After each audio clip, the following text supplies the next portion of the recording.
నమ్మాను. నేనైతే పెళ్లి చేసుకుందాం, పిల్లల్ని కందాం, లైఫ్ లాంగ్ తనతోనే ఉందాం, ఇంకా నా లైఫ్ ఎండ్ వరకు తనే అనుకున్నాను. అందుకే నేను అంత స్ట్రాంగ్గా, అంత బోల్డ్గా లైక్ ఐ యామ్ దిస్. నేను నా నా పార్ట్నర్ నేను చూపించుకోగలను. ఎందుకంటే నేను తనే లైఫ్ లాంగ్ అని నమ్మాను.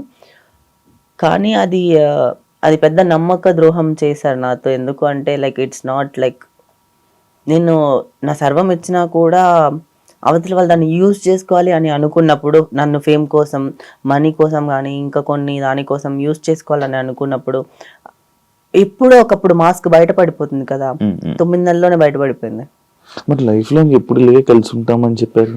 నేనైతే నమ్మేశాను, అది నా తప్పు. బేసికలీ నేను I mean deep love shit bullshit అన్ని, అదంతా రాంగ్. బేసికలీ అది that is not a true love. బేసికల్ అది ఒక సైడ్ నుంచి ఉంటే అవ్వదు కదా. ఇద్దరికి సేమ్ ఒపీనియన్స్ ఉండాలి కదా. ఇద్దరికి ఉంటే బాగుండేది.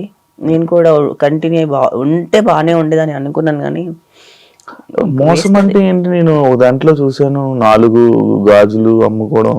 ఏంటి అంతా కదా? ఎంత అసలుకి యూట్యూబ్ లో క్యాప్షన్స్ ఎలా పెడతారంటే, నేను ఒక బిజినెస్ స్టార్ట్ చేద్దామని చెప్పి, సో నా గోల్డ్ అని తీసేసి 4 గాజులు హైలైట్ అయిపోయింది. సో గోల్డ్ తీసేసి అమ్మేసి దాన్ని డబ్బులు తీసుకొచ్చి నేను బిజినెస్ స్టార్ట్ చేశాను. సో అది కూడా ఆ పర్సన్ వల్లనే స్టాప్ అయిపోయింది బేసికలీ.